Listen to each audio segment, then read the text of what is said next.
tem como participar da criação de leis para Curitiba? Será que a cidade tem alguma lei em vigor que partiu da população?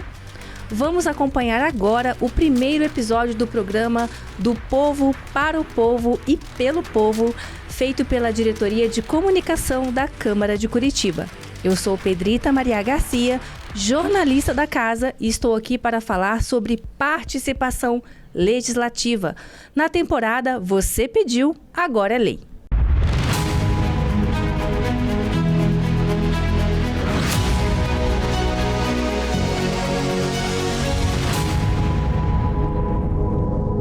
Política é para todo mundo. Com essa frase, a gente começa o episódio de hoje para mostrar que a população tem voz não só na hora de votar nas urnas, mas também durante a criação e a aplicação das leis do município.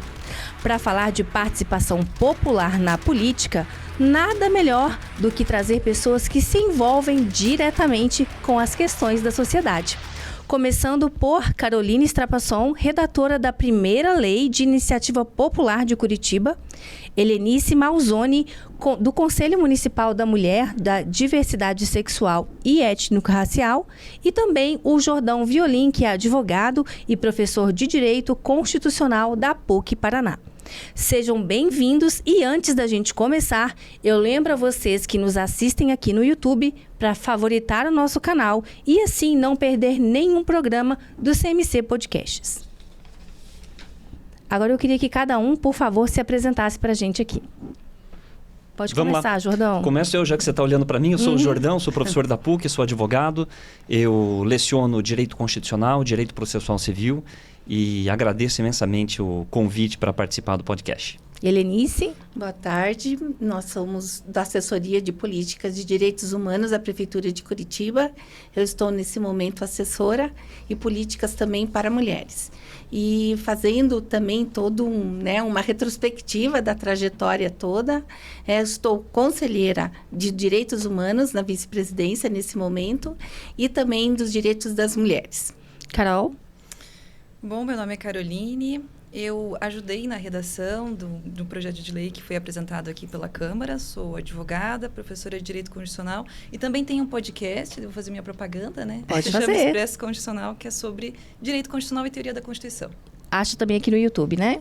Não acho no YouTube. Onde está o podcast? No Spotify. No Spotify. Então vamos lá seguir também o podcast da Carol. Antes da gente começar a falar da primeira lei de iniciativa popular de Curitiba, que está em vigor, né? Vamos ver de onde que ela veio? Para isso, nosso produtor Bruno Abate foi conhecer o Centro Acadêmico Sobral Pinto de Direito da PUC Paraná. Esta foi a organização que produziu a sugestão legislativa e a apresentou para a nossa Comissão de Participação Legislativa. Roda o VT. Você sabe o que é um centro acadêmico? Garanto que se você já esteve no ambiente da universidade, já deve ter ouvido falar em algum CA do seu curso. O centro acadêmico é uma entidade que representa todos os estudantes de um curso, tanto dentro da universidade quanto na sociedade civil de maneira geral. Hoje estamos no campus da PUC Paraná, aqui em Curitiba, para mostrar um pouco desses espaços. O centro acadêmico ele tem uma função essencial, especificamente dentro da universidade, porque ela consegue atender às necessidades dos alunos, né? Então, o centro acadêmico ele tem voz. O centro acadêmico representa os acadêmicos frente ao Diretório Central dos Estudantes, frente à coordenação e demais órgãos dentro da própria instituição. Para além disso, também, o centro acadêmico ele tem função, por exemplo, de arrecadação social. Então, a gente está fazendo campanha para arrecadar doações para a população do Rio Grande do Sul, que sofreu com as enchentes, mas, para além disso, também, o centro acadêmico ele tem voz, inclusive, para criar projetos de lei, como aconteceu há uns anos atrás. Participar do centro acadêmico é você estar dentro do movimento estudantil, ver como isso funciona e sem contar que você cria um círculo de amigos bacana, você consegue representar as necessidades dos acadêmicos. Então, as pessoas chegavam para a gente, preciso disso, preciso de uma ajuda nesse sentido, o que o CASP consegue me ajudar? Por ser uma entidade da sociedade civil, você sabia que o Centro Acadêmico Sobral Pinto, de Direito da PUC Paraná, apresentou um projeto de lei para a Câmara por meio da Comissão de Participação Legislativa? Essa comissão apadrinha projetos de iniciativa popular, faz os ajustes necessários e coloca para rodar dentro da Câmara. Depois, se aprovado, vira lei na cidade.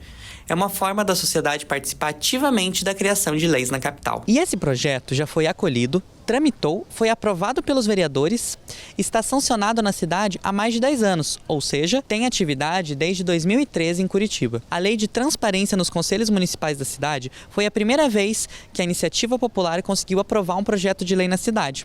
Mas e aí? O que mudou com essa nova política? Aumentou a transparência de fato? E mais do que isso, aumentamos a participação popular de Curitiba? Acho que é uma boa pergunta, né, que o Bruno fez aqui, que a gente pode discutir a partir dessa provocação que ele fez aqui no vídeo. Eu queria começar com a Carol. Posso chamar de Carol, né? Eu já comecei a falar Carol sem perguntar se eu podia chamar de Carol, mas é porque eu tenho uma irmã que é chamada Caroline. Caroline, de onde que surgiu a ideia dessa sugestão? Olha, muito tempo atrás, lá nos idos de 2008, tinha um grupo de pesquisa na PUC, que era coordenado pela professora Fabiane Bessa, que pesquisava sobre responsabilidade civil dos estados e também das empresas e sobre democracia participativa.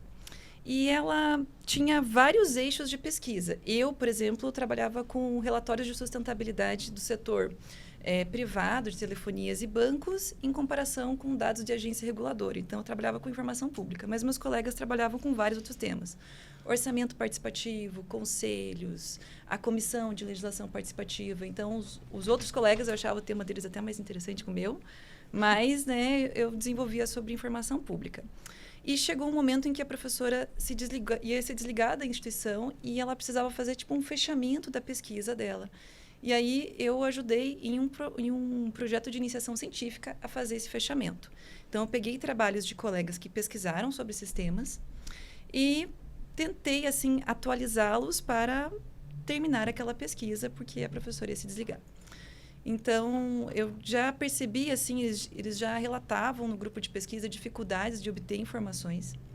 Então, teve uma primeira pesquisa que foi desenvolvida pela Franciele Maciel, que ela entrou em contato com os conselhos, isso é de 2008, 2009, então não tinham informações. Então, ela buscou informações, entrevistou conselheiros, foi atrás, e aí surgiu lá no site da prefeitura uma lista sobre os conselhos. Era uma lista muito inicial e bastante precária. Depois, teve uma outra colega, a Tâmara Amaral, que foi lá e começou a fazer novamente uma atualização dessas informações. As informações estavam bem perdidas, você ligava num telefone e ninguém atendia, ou você conseguia ter algum contato de alguns conselhos. Por exemplo, a Fundação de Ação Social, desde essa época, ela já apresentava informações importantes dos conselhos que estão, sobre o guarda-chuva da Fundação. Criança e adolescente, conselho de assistência social, da pessoa com deficiência. Então, alguns conselhos tinham informações, outros a gente não sabia nada. E quando eu fui fazer essa pesquisa, esse fechamento, eu trabalhei com vários mecanismos. Então, eu conheci um pouquinho sobre a Comissão de Legislação Participativa. A gente sabia que ela existia mais ou menos ali desde 2005 e que não havia tido nenhum sucesso, nenhuma proposta tinha tido sucesso. Então, a gente veio aqui na Câmara, isso acho que foi em 2009, e eu conversei com os servidores e a gente queria saber, assim, por que nada tinha passado ainda. E aí, conversando com eles, eles informaram que muitas vezes as pessoas faziam os projetos e eles não tinham correlação com a nossa Constituição. As pessoas pediam coisas, mas elas não tinham as informações necessárias para entender exatamente qual a competência que a Câmara podia trabalhar. E também porque, muitas vezes, os projetos, eles precisavam de recursos públicos, mas para um projeto seguir, ele precisa dizer o lastro, de onde que vai vir aquele recurso. Já eram projetos que não tinham uma viabilidade constitucional, para serem aplicados ali, Muitas vezes a questão do impacto financeiro também. Porque só para fazer uma contextualização, para quem não conhece o trâmite, um projeto de lei ele tem que ser, primeiro, de competência do legislativo para ser protocolado. E, além disso, muitas vezes alguns projetos travam na tramitação porque, às vezes, não tem impacto financeiro, porque, às vezes, é inviável, não tem uma indicação de onde que o recurso vai vir, Exatamente, isso que eles explicaram para a gente. Então, a gente voltou pro grupo de pesquisa, comentou essas situações e eu fui lá fazer meu relatório final, Então, quando eu escrevi o relatório final, até eu estava pegando as informações, os dados, dando uma olhada. Eu tinha criado os graus de transparência dos conselhos. Então, tinha conselhos que você ligava no telefone, alguém atendia. Tinha conselho que não tinha telefone. Tinha várias situações. Então, eu fui criando graus, criei um indicador. Claro, né? Isso eu estava na faculdade, então assim ainda não estava muito próxima da pesquisa científica, né? Mas a gente percebia ali que tinha coisas estranhas. E aí eu pensei o seguinte: olha, eu tenho uma comissão que ainda não deu certo, nenhum projeto que foi submetido ainda passou por ela e tramitou pela casa. E eu tenho um problema local de transparência. Então, se eu quero saber sobre os conselhos, se eu estou pesquisando sobre um conselho, muitas vezes eu tinha que ir lá e conversar com os conselheiros para obter informações. Então, assim, eu vou fazer um projeto aqui, vou escrever um projeto, vou pedir ajuda para o centro acadêmico, porque a comissão de legislação participativa, você precisa estar dentro de uma associação. Então, fui lá, conversei com os meus colegas de turma, então, da outra turma, fui lá, conversei com eles. Escrevi, assim, sem ter atenção nenhuma à redação legislativa. Pensei assim, o que eu gostaria que tivesse lá? Eu criei inciso, onde depois eu descobri que a redação legislativa estava bem errada e o pessoal da Procuradoria consertou tudo isso. Depois eu acabei fazendo uma disciplina com um dos procuradores que ajudou a corrigir a redação, que é o Dr. Rodrigo aqui da Câmara. E submeti. Foi dia 1º de agosto de 2011.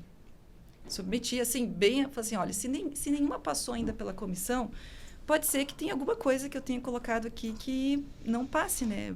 Imaginei assim. Mas passou pela comissão, passou pelas outras comissões, teve uma recepção boa, mas tinha esse problema de ordem formal, que realmente a redação da lei que eu escrevi não estava adequada. Certo. Agora eu queria ver com a Helenice o seguinte: como que isso mudou a realidade dos conselhos, né? Você que tem essa experiência dentro do Conselho Municipal da Mulher. Qual que é a importância da transparência na atuação dos conselhos, na política em si? Eu acho que é importante a gente retomar um pouquinho do que a Caroline colocou. Acho que eu vou chegar na questão que você está me colocando, mas 2009 você enfrentou essa questão. Nós, hoje, 2023, 2024... a gente já consegue ter pelo menos um avanço bem significativo. Então, eu não posso deixar de ter uma fala aqui enquanto conselheira, mas enquanto profissional que também dá gestão, que providencia, que promove e que garante de certos direitos que a população precisa ter para que esses processos sejam realmente garantidos, essa transparência toda. Hoje a gente pode dizer que nós temos uma página, né, um site, o portal dos conselhos, não sei se vocês já acessaram, acho que é muito importante, onde tem todo o histórico dos conselhos lá, não só da mulher, mas sim da criança e adolescente, da pessoa idosa, do trabalho, enfim, tem, como você falou, são inúmeros conselhos. Todas as políticas públicas, né, por uma questão de lei, principalmente essas que são ordinárias, precisam ter seus conselhos para garantir a participação e a transparência das ações. Então, eu vejo assim, o esforço do conselheiro ou de qualquer pessoa, qualquer cidadão, cidadã que esteja dentro de Curitiba, que quer saber como é que está a evolução dessas discussões, hoje nós temos esse banco um pouquinho mais organizado. Talvez, Caroline, acho que a tua lei, a tua iniciativa, acho que teve bons frutos, sim, eu consigo evidenciar. Tem atas, tem reuniões, inclusive, das próprias câmaras técnicas existem, porque o conselho, ele não é só a plenária, né? Ele se divide, vários conselhos, só o Conselho Municipal da Mulher tem 7 comissões. Então, os conselheiros e conselheiras precisam estar sempre movidos e todos precisam ter esse relato. Então, eu deixo como contribuição aqui esse site, que ele é muito, acho que ilustrativo para te dar esse retorno, que as coisas andaram, né, na medida, as redes sociais ajudam muito nesse processo também, o momento onde os interconselhos estão se organizando porque não é só uma situação de um conselho, nós estamos vivenciando uma reorganização, porque isso já houve anteriormente, e nós estamos vivendo, enquanto conselheiros, uma união de todos os conselhos, principalmente o de políticas públicas, para que pautas sejam discutidas, que sejam ampliadas, e o nosso grande foco é como que essa informação chega até o cidadão e a cidadã. Como que isso? Isso é o grande desafio que nós temos, né? Será que só esse portal, ele dá conta disso?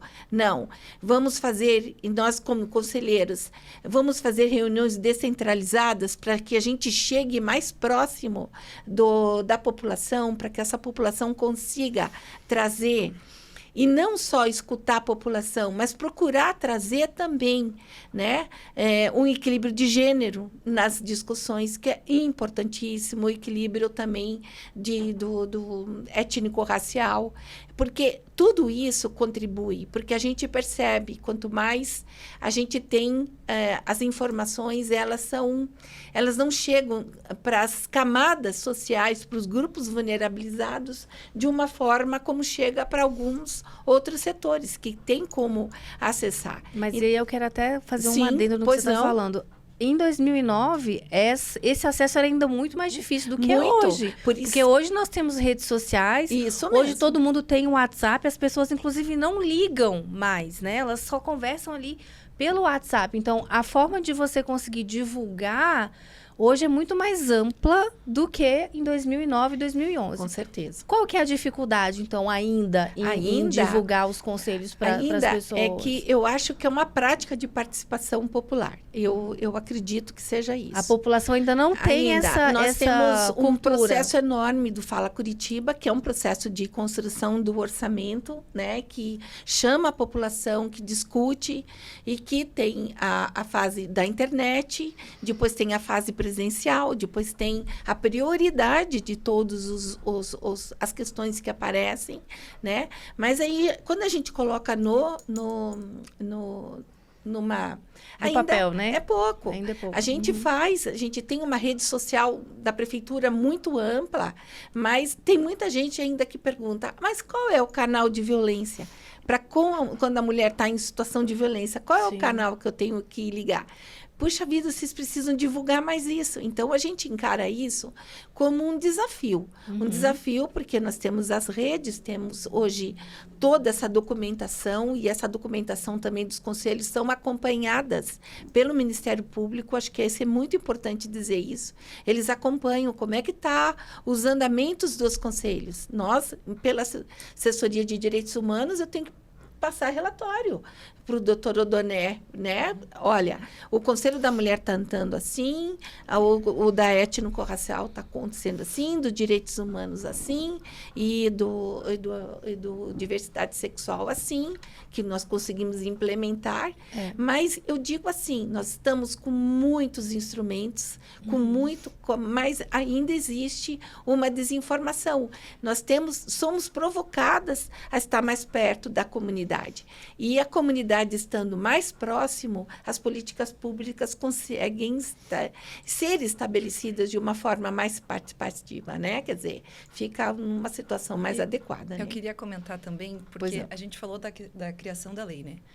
A lei foi criada, eu escrevi ela em 2011, ela foi aprovada em 2012. Mas o portal só foi ser lançado em 2015. Demorou bastante, né? E a gente tem toda uma academia, né? Vários pesquisadores que trabalham com o tema de políticas públicas e que precisam de acesso à informação dos conselhos. Então, eu fiquei muito frustrada, porque eu tinha colocado um vacatio legis, que é o tempo que a administração pública tem para se adequar à lei, né? Para se adequar, de 60 dias. Então, imagina, escrevi em 2012, 2013, estava pensando, nossa, esse negócio... Gente... não é porque você escreveu a lei que as coisas vão acontecer magicamente e a transparência vai acontecer. Isso precisa de uma mudança muito grande por parte do poder público, da abertura para realmente adequar essas situações. Cada conselho tem uma realidade. Tem conselho que tem secretaria executiva, tem conselho que não tem. Então, eu fui conversar com o professor Oscar Fialho Pessari, que ele é lá de políticas públicas, e ele estava acompanhando como que o IMAP o Instituto Municipal de Administração Pública estava conduzindo essa situação para que surgisse o portal. Então, eu lembro que eu fui conversar com ele, e a gente no direito tem uma mentalidade muito assim, não, a lei tem que ser cumprida, você criou a lei está lá, tem que ser executada. A gente tem muito essa ideia do contencioso, do judicial. Sim. E isso é uma construção que demora, que leva tempo. Então, ele comentava, né, o quanto que o IMAP estava estudando, desenhando essas situações.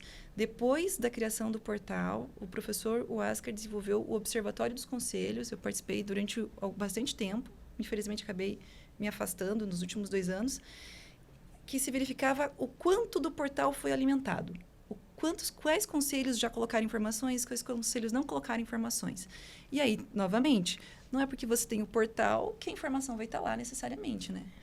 Então, foram feitos pelo menos 2 levantamentos para verificar como que estava o andamento do portal dos conselhos e um progresso bem significativo. Eu entrei essa semana para ver, assim, nossa, será que está atualizado, será que não? Então, tem conselhos que têm as atas de abril desse ano, tem conselhos que têm do ano passado. Então, assim, cada conselho está num momento de transparência diferente.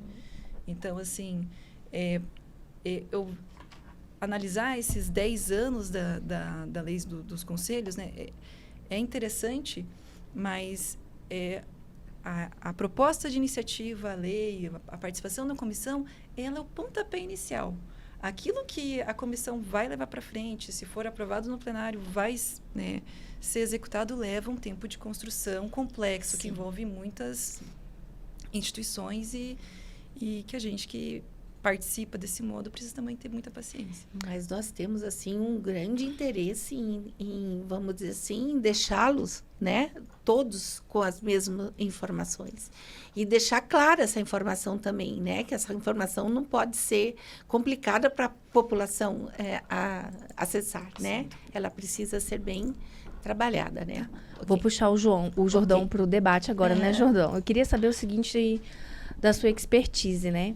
Estão previstas constitucionalmente essas formas de iniciativa popular, que é apresentar projetos de lei para o legislativo, né? E de transparência. Isso está previsto na Constituição. Ambos estão previstos. Explica um pouquinho para a gente, então. Vamos lá. É muito bacana ouvir os relatos, né, da Caroline, da Helenice, porque a gente estuda esse tema na academia, né? A gente estuda esse tema na universidade, estuda em doutrina, mas é muito bacana ver o pessoal colocando a mão na massa, né? A Caroline apresentou o primeiro projeto de lei de iniciativa popular, a Helenice vive o impacto desse projeto de lei, né? E 10 anos depois a gente pode ver o que mudou, o que não mudou, qual foi a efetividade. Tanto a transparência quanto a iniciativa popular estão previstas na Constituição. E aqui eu vou citar uma história que eu ouvi também, já que a gente está lembrando de histórias de uma década atrás, né? Eu ouvi quando eu estava na graduação, quando a ministra Carmen Lúcia, do STF, ainda não era sequer ministra, né? Ela era professora de Direito Constitucional da UFMG, ela veio para um congresso em Curitiba e ela citou um episódio, né, em que ela estava estudando transparência, estava estudando o princípio da publicidade dos atos administrativos. Os atos da administração pública têm que ser públicos, né, justamente para o cidadão poder controlar. E isso era antes da lei de transparência, né? E eu lembro que ela contava que ela mandou uma carta, uma correspondência para a administração pública pedindo para ter acesso a determinados dados, né, para verificar se estava de acordo com a lei do orçamento, se não estava, para poder embasar uma pesquisa que ela estava fazendo na universidade, né? E eu lembro que ela contava essa história durante o congresso e dizia, bom, eu recebi uma carta de volta, mandei a carta, achei que ninguém nunca fosse me responder, me responderam. Responderam dizendo quem eu era para estar pedindo aquela informação, né? Pô, eu sou uma cidadã, né? Então, isso era antes da lei da transparência. Agora, tanto a transparência quanto a iniciativa popular estão previstas na Constituição e, por simetria, elas têm que ser aplicadas pelos estados e pelos municípios, né? Então, o desenho que a Constituição Federal estabelece é basicamente o seguinte, eu não vou ficar citando artigos, é muito chato ficar citando artigos, enfim, está lá no 61, parágrafo 2º, tá? A Constituição Federal diz que a iniciativa popular pode ser exercida pela apresentação à Câmara dos Deputados, então o projeto de lei deve ser apresentado à Câmara, não ao Senado, tá? Essa é uma peculiaridade que a gente tem no processo legislativo federal que não se repete nos estados nem nos municípios, né? Porque no estado você tem só a Assembleia Legislativa. Então, nesse caso, vai da Câmara depois para o Senado. Exatamente. Não é de lá para cá, é sempre da Câmara para o Senado. Sempre da Câmara para o Senado. Então, começa na Câmara e de lá vai para o Senado. Tá? Então, o projeto de lei de iniciativa popular é apresentado na Câmara dos Deputados e ele tem que ser subscrito por pelo menos 1% do eleitorado nacional, né? Que é um número bastante significativo, bastante relevante. Só que tem mais requisitos. Esse 1% ele não pode estar concentrado em um único estado, porque senão seria um projeto de lei de iniciativa ou de interesse de um único estado. Sim. Né? Ele tem que ser subscrito por 1% do eleitorado nacional distribuído em pelo menos 5 estados. Tá? E mais do que isso, não pode haver concentração em um estado e daí um eleitor do outro estado, um eleitor do outro, um eleitor do outro. Tem que haver uma distribuição homogênea, uniforme. Né? A Constituição estabelece que não menos do que 0,3%, 0,3% dos eleitores de cada estado. Então, esse 1% ele fica muito bem distribuído. Tá? Isso é o que a Constituição estabelece para o processo legislativo federal. Mas, a despeito de a gente chamar a Constituição de Constituição Federal, a gente chama por vício, né? Porque, na verdade, ela é a Constituição da República. Ela é federal porque ela se aplica à União, mas ela também tem normas que se aplicam aos estados e aos municípios. E a Constituição tem uma norma que diz que a iniciativa popular de projeto de lei vai ser regulada pelos estados por lei específica, por lei estadual. Então, os estados podem ter também projetos de lei de iniciativa popular. E a Constituição do Estado do Paraná prevê, lá no artigo 16, né? Diz que o regime democrático ele é exercido, dentre outras formas, pela iniciativa popular de projetos de lei de interesse específico dos municípios, da cidade, dos bairros. E no Estado, essa iniciativa exige pelo menos também 5% do eleitorado, né? E do eleitorado estadual. E no município de Curitiba, a lei orgânica prevê a iniciativa popular e prevê lá no artigo 55. Diz que a iniciativa popular de projeto de lei de interesse específico do município, cidade ou bairro pode ser exercida aqui perante a Câmara de Vereadores por 5%, pelo menos, do eleitorado. E aí, eleitorado do município. Então, a gente mantém sempre essa proporção, né, de 5%. De 5%. E altera só a base de cálculo. Né? Para a lei federal é 1% do eleitorado nacional, Estado 5% do eleitorado estadual, no município 5% do eleitorado municipal. Ou através de uma entidade, né? E esse que é o ponto interessante. Né? Que é um caminho mais fácil. Acaba Exatamente. sendo um caminho um pouco mais fácil para você protocolar uma iniciativa popular aqui na Câmara. Exatamente. O que é que se desenvolveu aqui no município de Curitiba, né? Que é uma ideia muito inteligente. Uma pergunta que todo mundo se faz sempre é: por que tem pouca participação popular? Por que as pessoas não se mobilizam mais? Porque é difícil. É difícil. 2 dos grandes exemplos de leis de iniciativa popular que a gente tem outros, né? Mas tem 2 que são muito significativos. São o projeto de lei que criou a lei de crimes hediondos lá no começo dos anos 90. Né? O que foi preciso para o eleitorado nacional se mobilizar e apresentar o projeto de lei? Foi preciso um crime de grande comoção nacional. Né? Esse projeto de lei de crimes hediondos ele veio logo após o assassinato da Daniela Pérez, né? Que é filha da Glória Pérez, novelista. Enfim, foi um crime que chocou todo o país. Sim, né? E mobilizou a opinião pública. Então, é difícil você mobilizar o eleitorado nacional. Né? A lei da ficha limpa também é uma lei que começou com um projeto de iniciativa popular. Então, como é muito difícil você mobilizar todo o eleitorado, tem um caminho muito mais fácil, que é o seguinte: no âmbito federal, né, qualquer deputado ou senador pode apresentar um projeto de lei, sozinho. Então, em vez de eu mobilizar todo o eleitorado nacional, estadual ou municipal, eu posso conversar diretamente com o meu parlamentar, com o meu congressista, com o meu vereador e propor: olha, você não gostaria de encampar esse projeto de lei? Né? E aí, o funcionamento aqui da comissão ele é muito inteligente, porque basicamente a comissão está me dizendo: em vez de você conversar diretamente com o seu vereador, vem cá, se você tem uma associação, proponha o seu projeto, a comissão vai analisar. Então fica uma coisa menos pessoal, fica uma coisa mais institucional. Né? Você tem uma associação, essa associação representa um grupo, representa uma classe, representa um interesse. Eu tenho aqui uma comissão formada por vários vereadores, a gente vai analisar. Se o teu projeto for posto no interesse público, se ele estiver bem feito, se ele tiver condições de seguir adiante, ele vai seguir adiante, como aconteceu com o projeto da Caroline. Eu acho que é uma ferramenta que, assim, as pessoas realmente têm que aproveitar. E quem ainda não sabe ou tem alguma ideia, procura realmente alguma entidade, né? Por exemplo, a gente tem sindicatos, tem associações, tem muita coisa, tem muitos segmentos representados, né? A gente tem vários debates que acontecem aqui que muitas vezes não fluem porque nós estamos num ambiente político. Mas se você em casa conhece algum tipo de representação, tem algum tipo de vínculo, você pode procurar essa representação, apresentar essa ideia, defender essa ideia e estimular que pelo menos ela seja protocolada aqui para que ela seja debatida na Comissão de Participação Legislativa. E eu digo isso porque eu acompanho as comissões há muito tempo aqui e ela é a que menos se reúne, né? Esse ano, por exemplo, a comissão só se reuniu para ser instalada. Ela só se reúne se ela é provocada. E ela é provocada pela população, né? Então, vamos dar continuidade ao nosso debate, porque agora a gente já entendeu de onde veio essa primeira lei, né, da transparência dos conselhos municipais, qual que é a sua importância, mas mais do que uma lei, ela representa a voz do povo na Câmara de Curitiba, que a gente está acabando de falar aqui. E é uma forma da população trazer a sua demanda local, né, para que os vereadores acolham e façam algum projeto virar lei. Isso é essencial para uma política mais igualitária, acessível e presente no dia a dia de todos. Agora eu vou começar as perguntas para a Helenice, né? E eu queria saber o seguinte: os conselhos, eles também são um caminho de iniciativa popular?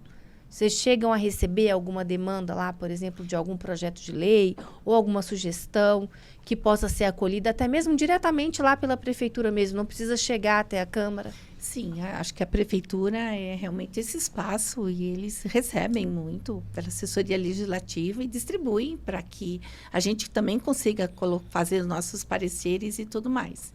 Nós, inclusive, tivemos muitas participações, principalmente algumas leis que foram estabelecidas e que foram baseadas em pareceres que os próprios conselhos deram, né? Acho que principalmente o dossiê da mulher, né? O dossiê rosa, se foi da vereadora Josete, né? Que, inclusive, ela embasou toda a questão dentro de um parecer que foi totalmente viabilizado pelo Conselho da Mulher, o Conselho Municipal da Mulher. Isso faz, acho que, uns 2 anos, mais ou menos, né? E nós estamos implementando esses dados para ver qual é o caminho, qual é o acesso que a mulher está tendo dentro do município de Curitiba e nos acessos aos serviços. Então, eu te respondo sim. Tá? Os conselhos são, sim, com certeza. E eu vejo, assim, o que você trouxe também, eu gosto muito de fazer essas correlações, porque tudo está muito... Nós temos com muito envolvimento aqui dentro das pautas, mesmo respondendo em esferas diferentes. Mas... eu acho que a educação, ela está muito intrínseca em tudo isso, né? Quer dizer, eu acho que o povo, as políticas, essa coisa do participar, né? Eu acho que não é uma cultura muito. Eu acho que a gente tem ainda que exercitar muito. E através da educação a gente vai poder mudar. Assim como muda a cultura, né? Muda culturas e demoram para acontecer as coisas. Mas eu acredito que a questão da participação, ela é muito importante e tem que ser vista, estimulada desde da educação, no sentido positivo. Hoje, atualmente, nós não temos mulheres, desculpe a minha tendência de colocar, porque eu estou vivendo essas políticas, então... Mas hoje, como que a gente não vê mulheres hoje participando do pleito eleitoral, né? Quer dizer, é falta de lei, é falta das cotas, né? Quer dizer, como é que você lida? Será que isso nunca chegou aqui para a Câmara Municipal? Claro que chegou. Nós também tivemos uma evolução muito grande. Antigamente, a mulher não podia nem votar. Hoje, ela está sendo convidada, mas está sendo provocada a participar desses processos, desse cenário que é muito desconhecido ainda, né? Ainda é muito machista essas estruturas todas, essas instituições. Quer dizer, a gente recebe sim, os conselhos são sim essas pontes, esses instrumentos para favorecer esses diálogos, para trazer, inclusive, a voz da comunidade e a voz desses segmentos. Foi há pouco que nós constituímos o conselho, eu não sou conselheira do Direitos da Diversidade Sexual, né, que é o conselho, o último que foi implementado agora. Foi o ano passado, né? Foi Bem o ano recente. passado, e foi assim, vamos dizer, um caminho muito bonito que a gente trilhou. Mas se não fosse as organizações, a participação, o pleito que chegou e que veio chegando e não foi resultado de um dia, foi de anos de processo, foi de muito tempo que nós chegamos aqui. Mesmo assim, nós tivemos algumas barreiras que precisaram ser esclarecidas, bem pontuadas, para que a gente conseguisse fazer com aquele segmento eles pudessem dizer, nós estamos aqui e nós vamos falar por nós, vamos constituir nossa política. Outra discussão, vai ser consultivo ou deliberativo? Não, vai ser consultivo. Não, eles precisam ser deliberativos, porque não adianta a gente falar, vamos receber, o conselho esse espaço, né, de recebimento dessas demandas, é o espaço concreto, porque é ali que vai se transformar, vai se discutir, vai se pactuar com o poder público. Mas se ele não for consultivo também, ele é consultivo, mas se ele não é deliberativo, não fica, essa voz não chega até que leis possam ser estabelecidas e formuladas. Carol, falando agora da sua experiência na elaboração dessa primeira lei de iniciativa popular, né, para incentivar as pessoas a participarem, como que isso mudou a sua vivência como cidadã, né, e de estudante na época lá atrás? Bom, né, voltando aqui, a Helenice falou da educação, né? Então, eu tive contato com esses temas porque eu tinha uma professora preocupada com essa temática da democracia participativa, que trazia tanto para as aulas na graduação, na disciplina de Teoria Geral do Estado, como também o grupo de pesquisa que ela desenvolveu, né? Então, assim, eu tive contato com esses temas, eu achei os temas interessantes, mas, assim, todo esse processo, ele é meio permeado na frustração. Porque a gente tem uma expectativa de uma mudança e essa mudança não vem no tempo que a gente quer. Uma mudança, mudanças institucionais são demoradas, é a questão da cultura, dos hábitos que as pessoas têm. Então, isso não é uma coisa que vem do dia para a noite. Então, pesquisar esse tema me deixou muito desanimada também. Mas foi muito interessante. Foi interessante as pessoas que eu conheci nesse caminho, né? Os pesquisadores que trabalham com o tema dos conselhos, que eles participam dos conselhos, vão atrás dos conselhos. Porque quando a gente tem uma dificuldade de acesso à informação, a gente, a partir ali de 2010, mais ou menos, a gente tem a lei de acesso à informação. Mas antes, como que as pessoas faziam, né? Como o professor Jordão colocou, elas iam até o poder público, elas iam buscar essas informações e às vezes não tinham essas respostas. Então, para mim, como estudante, me fez pensar mais a respeito de como as leis funcionam, como elas não funcionam, como que muito da legislação acaba sendo simbólico, né? E isso é um tanto quanto complicado, né? A gente compreender que aquilo que a gente tem na nossa legislação são palavras e, para executá-las, muita coisa precisa acontecer, né? Uma provocação no judiciário, uma política pública, a atuação direta realmente, né? Então, acho assim, uma inocência que eu tinha como estudante que foi ali quebrada logo em seguida, né? Mas eu continuei estudando o tema e fui conhecendo muitas pessoas engajadas, interessadas, né, nessa temática. Eu acredito, assim, que para a formação cidadã é importante que as pessoas conversem e discutam. Pode ser dentro de uma sala de aula, seria muito bom, mas que elas também possam fazer isso fora desse ambiente. Hoje em dia, né, como foi comentado, né, temos as redes sociais, temos uma gama muito grande de educação informal. Não é aquela educação dentro da sala de aula, mas é uma educação que você pode procurar pelas informações. E acho que é aí que formar uma consciência política, formar uma cidadania por outros caminhos. Isso acho que é importante. Jordão, desculpa, já falei João 2 vezes, mas vamos lá. Jordão, a participação popular ainda é baixa, né? Participação popular ainda é baixa largamente porque é difícil você reunir 1% do eleitorado nacional, 5% do estadual municipal.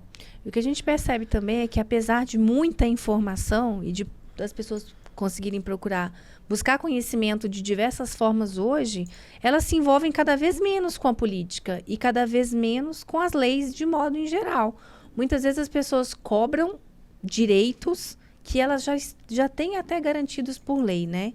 Você tem alguma ideia de onde que vem isso? Como que a gente pode mudar?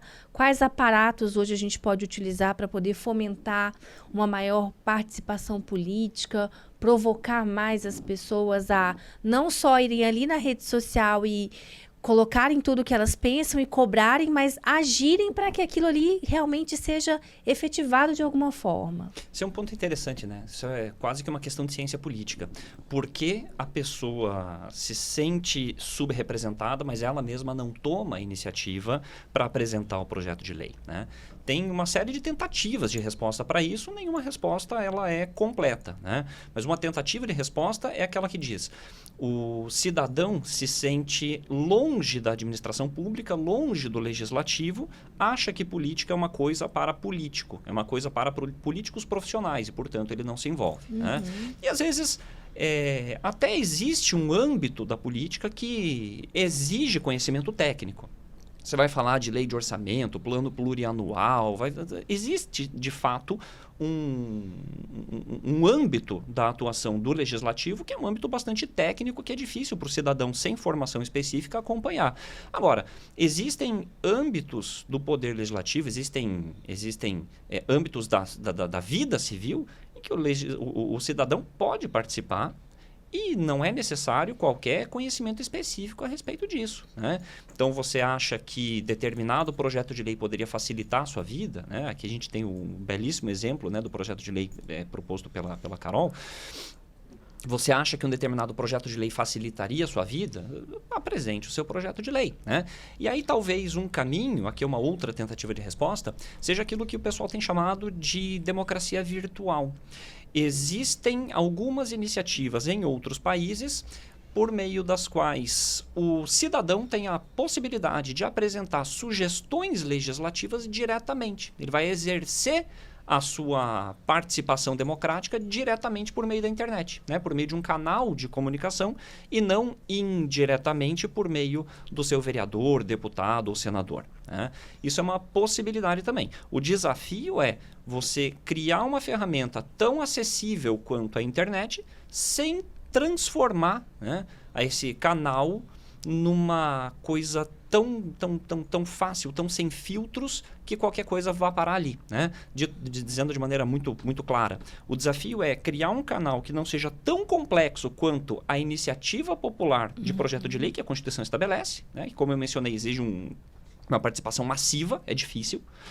E nem uma coisa tão fácil que transforme esse canal eletrônico, esse canal de internet, em comentários de Twitter, né? Porque daí qualquer pessoa escreve qualquer besteira ali, né? E aí você perde o propósito.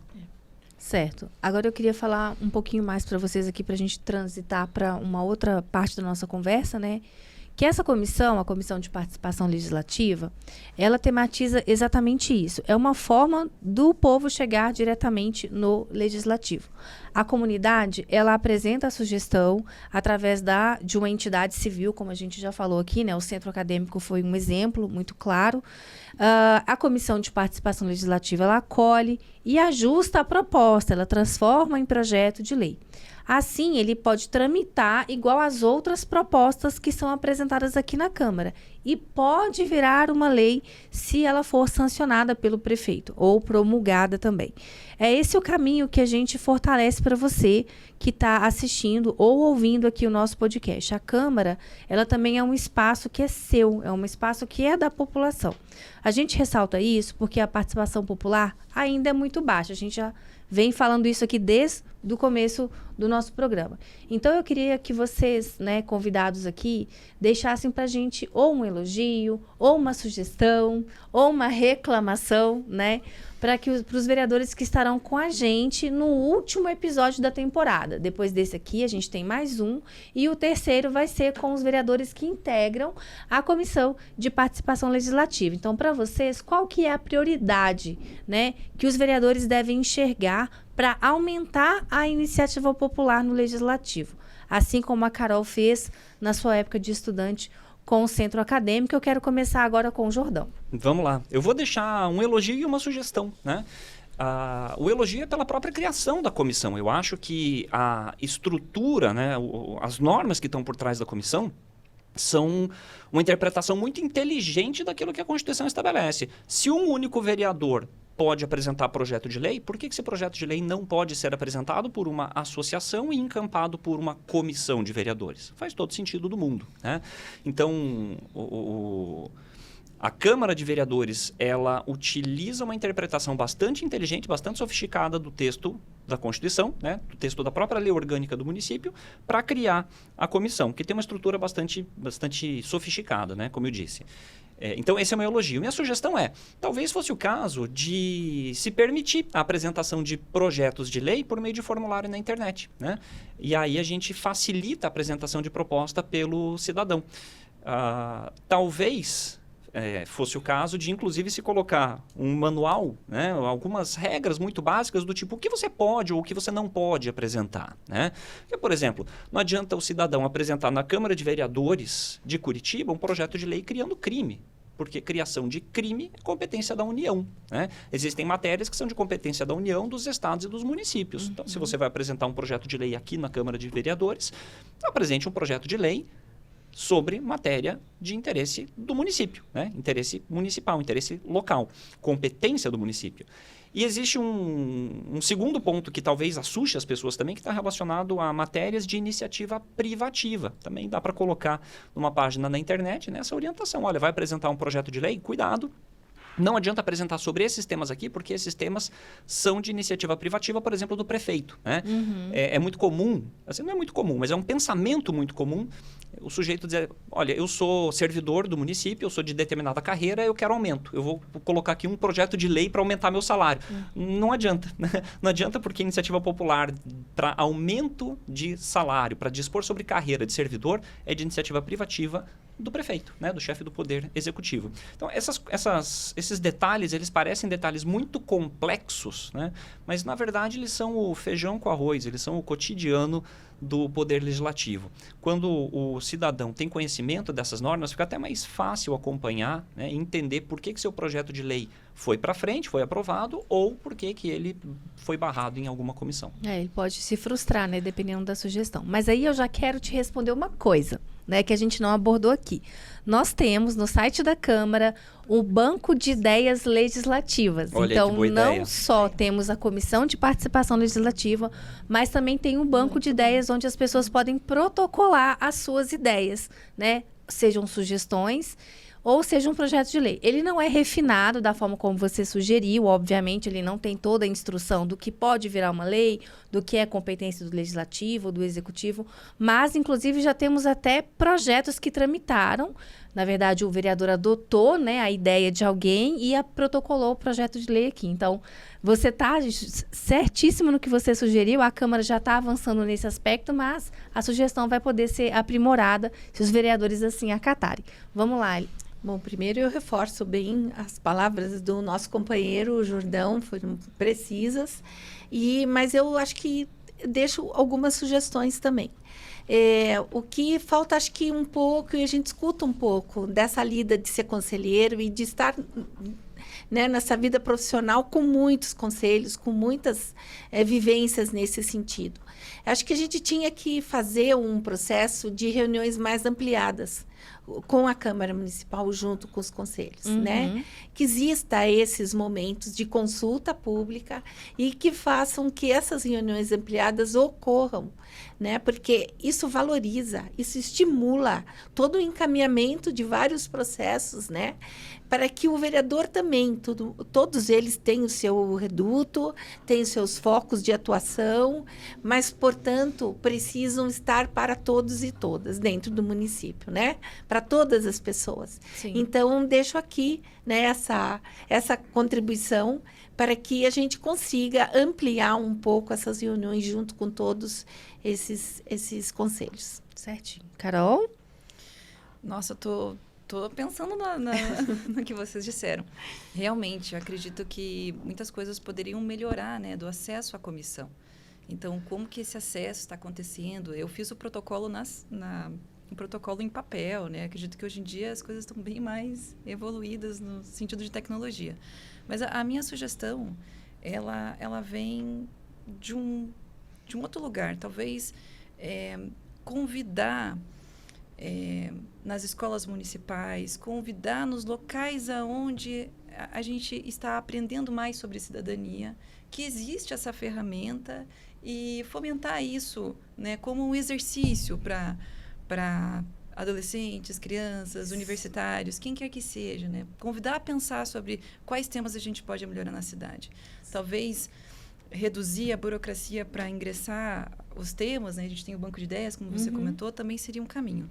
Mas a questão é como que a comissão pode ter uma abertura maior com a população, com esses outros locais, como os conselhos, né, que recebem demandas.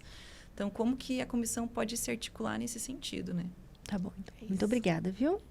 Gente, eu queria agradecer novamente a participação de vocês. Eu acho que foi um debate muito proveitoso. Quem assistir até o final vai aprender bastante aqui sobre essa questão da transparência, a importância dos conselhos, a importância de ter a iniciativa de propor uma lei aqui, entender um pouco mais, né, sobre o que a Constituição prevê a respeito da transparência. Então, eu queria que vocês se despedissem para a gente poder encerrar o episódio. Vou começar também, já que você está olhando para mim de novo. Pessoal, obrigado pela atenção. Esse aqui é um assunto que tem que ser acessível para todo mundo. Às vezes a gente fala palavras mais técnicas, às vezes pode ser difícil acompanhar um ou outro termo, né?